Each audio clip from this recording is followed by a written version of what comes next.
Good evening, ladies and gentlemen, boys and girls, children of all ages. This is Davey T, and I am from Fieldsport, Scotland. Hi, guys. I've got a pretty exciting thing happened today. I got home from shopping, and I had an amazing gift left for me in my house by the postman. It was fantastic. I couldn't believe it. It's yet another product from DNT. Now, I've seen this product before. I have, full disclosure, obviously I've had hands-on with this product before. I have looked at it. I know some of the specs of it. This is not a new product to me, but it is new to the UK market.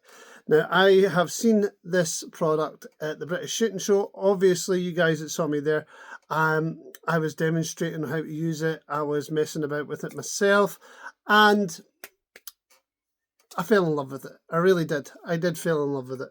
My hat's squinting. I need to tell the DNT mob to kind of do better hats, because this one gets squint really easily. I've got a funny shaped head. It's weird. Anywho, so back to what I'm about to say. I have a bit of an unboxing for you guys today. I have a Hydra. A Hydra. 325. Wait a minute. Hydra. Hydra, Hydra, Hydra, Hydra, Hydra, Hydra. This is a 2 to 8 times magnification. It's sub 18 millikelvin. It is about 13.8 ounces. Reading it on the box. It takes an 18650 battery. We got one here. We can put in it. Make sure it all works. Haven't opened this package yet. Well, I took the cellophane off.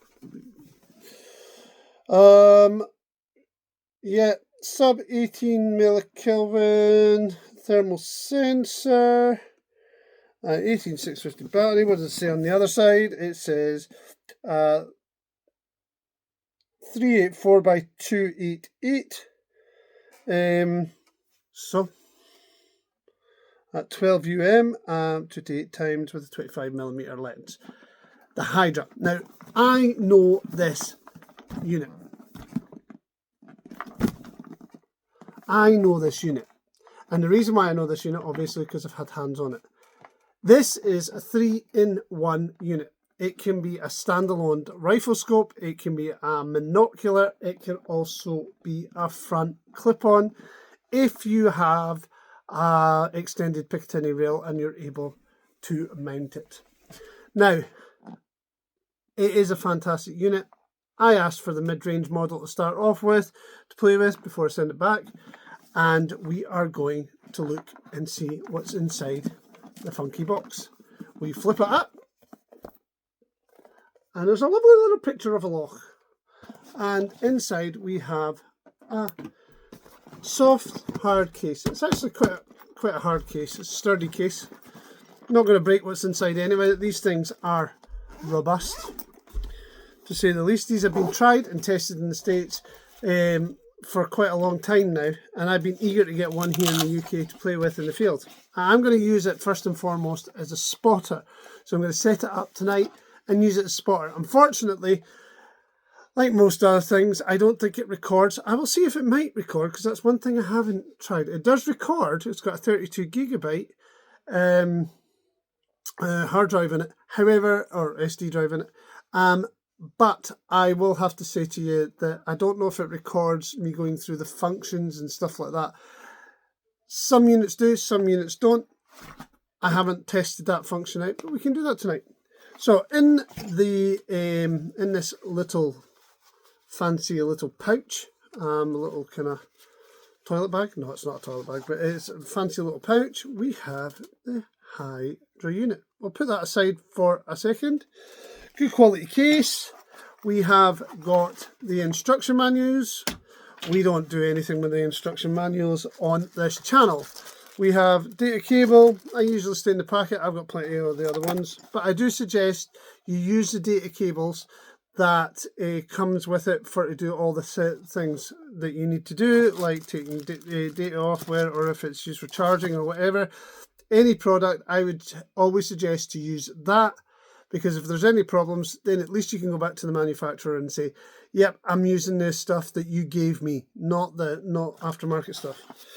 And inside the case we have a rail unit. I'm not going to take this apart. We'll take this apart when we're going to mount it. I might put it on a rimfire or one of the centre fires. I might actually stick it on the 270 because I do a lot of kind of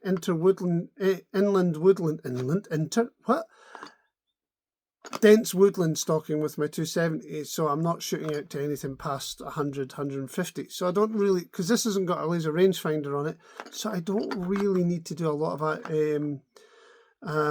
long range stuff with the 270 at the moment. So this might go on the 270. At the moment I've got, I've had the 635 Thermite on the 270, but I've also been swapping that between my 270 and the 223, and I've got the 225 that's swapping between the 270 and the 243 right now.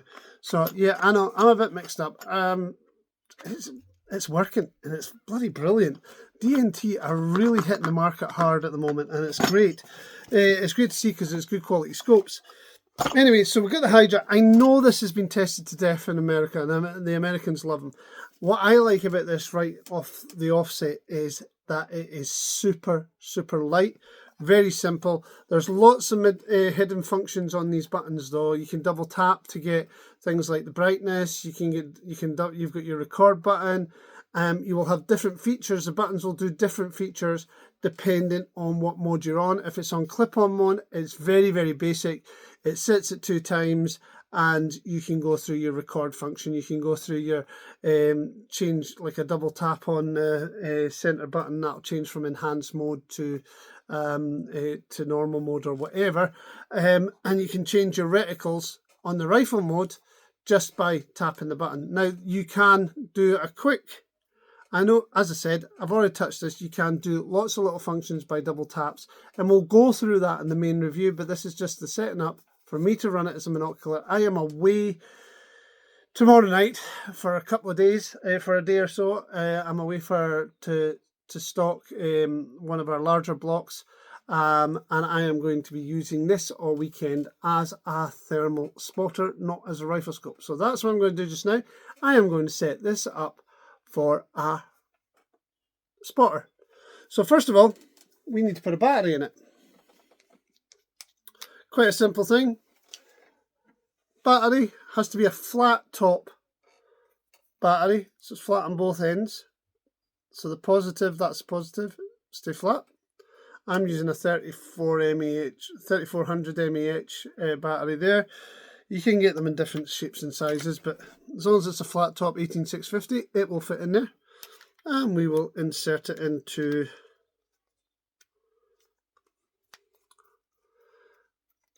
the unit as such.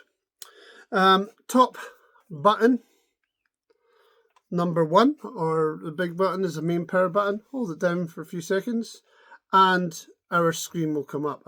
You can see just as it comes up with the DNT, it's coming in.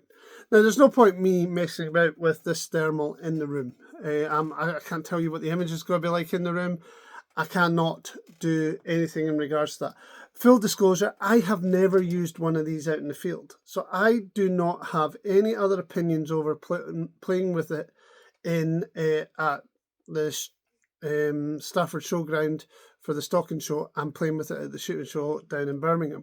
So you can see that I had a limited environment for it to play with. But I have spoken to the guys in the States that have got these, who use these on a daily basis, and they love them. However, I cannot. God, this is light. This is so light. This is light compared to my Pulsar Helion. But I haven't used it out in the field yet. So what I'm going to do, as I said, I'm going to set it up. At the moment it looks like it's already set up, but I'm going to go through the process anyway. Let's see if we can go through the process with it recording. So there's only 4 buttons here. Very, very simple to use. Get used to it. So I'm looking in the middle button. Long hold for the middle button. It seems to be still recording. We can turn clip on, turn clip on off. So for a monocular, you want to turn it off clip on, so that allows you to use the zoom functions and whatever, because it stays as standard as 2 times magnification as a clip on. Working it down, I've got connections, which is your Wi-Fi. Just make sure I'm hitting the right buttons. Yep. My finger's quite big, but it seemed to work out. It's got Wi-Fi, which is good. Long hold, get off of that. Reticle zeroing. So at the moment, reticle is turned off anyway, but to turn it back on, to turn it off, you would normally go to your reticle function and then just hide reticle. Holding the button, and there we are turned off. And then what we want to do is go to our normal settings, not that one. Oh, I'm messing about with the wrong buttons. We want to go to function settings, and then we want to turn off the gyroscope. So basically, turning off the gyroscope means means it gets rid of everything on the screen, so you have a complete blank screen. So what I'm going to do is, again, I'm going to run through this again while it's still on record. I am going to turn everything on, and then I'm going to go back to turning it all off. So we're going to go through all those functions. I'm going to go functions through this to turn it to being a scope or a whatever the settings are set up, into what I wanted to use as a monocular. So I've got nothing on the screen, and all I can see is whatever the images I'm going to. So I'm just going to run you through those. We can do it in the record. We can actually record what's going on the screen on here. So I am going to do that. I'll run you through what I'm about to do. So got my 3 buttons here. I'm holding down for a few seconds, bringing up the main menu on the on the Hydra here. So the main menu is here. We will navigate up and down. Very, very simple. So clip-on is already off, so we don't need to turn that off. We want to go down to reticle settings. Give it a quick tap. We want to pick reticles. It's currently sitting on number 1 FFP. You've got 8 different reticles. Let's go through them. We've got 1 FFP, 2 FFP, 3 SFPs, second focal plane, 4 second focal plane, 5 is the second focal plane, 6 is the second focal plane, 7 is the second focal plane, 8 is the second focal plane. They're all kind of different shapes and sizes and whatever your preference. But we want hide, so we're going to remove hide. Long press in the middle button to save, another long press, and another long press. That takes us out.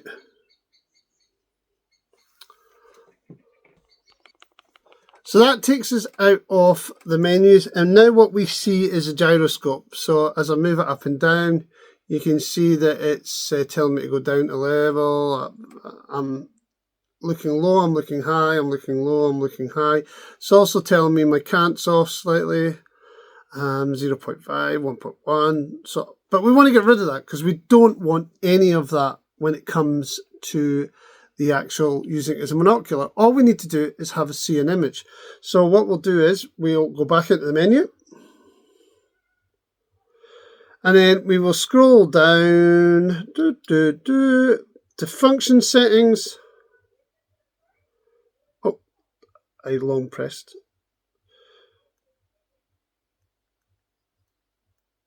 Scroll up to function settings, quick tap, not long press, and then as you see you have defective pixel repair, auto power off, loop recording, audio recording, gyroscope, screen brightness. What we want to do is quick tap on screen brightness, on gyroscope, and we turn quick tap to there, long hold press,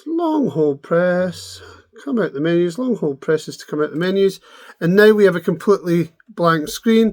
All we have is a recording. We have the digital zoom, microphone, and basically the DNT logo and the time. So now we can run up using that button. We can go up the zoom if we want to. I've got the cap on so you can't see very much. We can go up the 2 times to 8 times zoom, and it's now set up as a monocular. First impressions of this, my first impressions of this was really good. As a monocular, I really wanted to play with this as a monocular. Now, I know that DNT are bringing out the Hound. However, for some reason, I like the idea of this a little bit more than the Hound. I like the shape of it. I like how it sits in my hand, whether you're left or right-handed. It is very light. You'll find ways of working where to hold it and things like that. You hold it all funny angles anyway when you're using a monocular. What I would have liked to have seen is maybe a strap attachment for your hand, so you could actually put it on your hand, or a little lanyard or something like that. That would have been nice on it, but it's no big deal. It's not a game changer in that side of things. You can take the cap off, so you can actually have the rubber cap. You can actually do that. The screen on it is quite a really nice display. I'm going to leave the cap on. Not that hard to take it on and off. It just pops on and off. I'm going to take it on and off just because I wear glasses, and it's actually quite nice to use while you're wearing glasses. The Helion was always a nightmare with the hard rubber cap to use it with glasses, so I used to have to wear my contacts with it. So anyway, first impressions, first unboxing. As I said, a little bit sneaky because I've already had hands on with these before. I'm going to get it into the field. It's going to be working this weekend. We're going to see what we can see. I'm going to work it alongside the Helion that I've trusted for many years. I've had for nearly 10 years. And we're going to see how this is almost a similar sensor actually. And at that time, that was over £2,500. Now, the price of these things. The price of these things will shock you. For the base model 225, you are talking £799. For this model, which is the 325, it's the 380 sensor, get this, £1,199. And if you want to go up to the 640 sensor, the 625, sorry, that will be £1,999, so still under £2,000. That is massive when you think about these 380s and 640 sensors, where just a couple of years ago going for over £2,500 to £3,000, £4,000. That is crazy money. But for £1,200, you couldn't even get a night vision scope, let alone a decent censored thermal monocular for that kind of money. Brand new. And it comes with a rail. It comes with everything that you need in regards to use this. Yes, it doesn't have a laser rangefinder, so it is different from the Thermite. It also doesn't have night vision. So again, it is mainly going to be ideal for those guys who are spotting and stalking. You can put a quick detach mount on these. You can put a quick detach mount on them. In that case, genuinely a quick take off, put on, and you can basically have this on a rifle and a monocular, a safe monocular as well. But anyway, we'll get into that in the future parts of this review. That was my unboxing, quick setup for the DNT Hydra, and stay safe, and I'll catch you with the rest of this review after the weekend.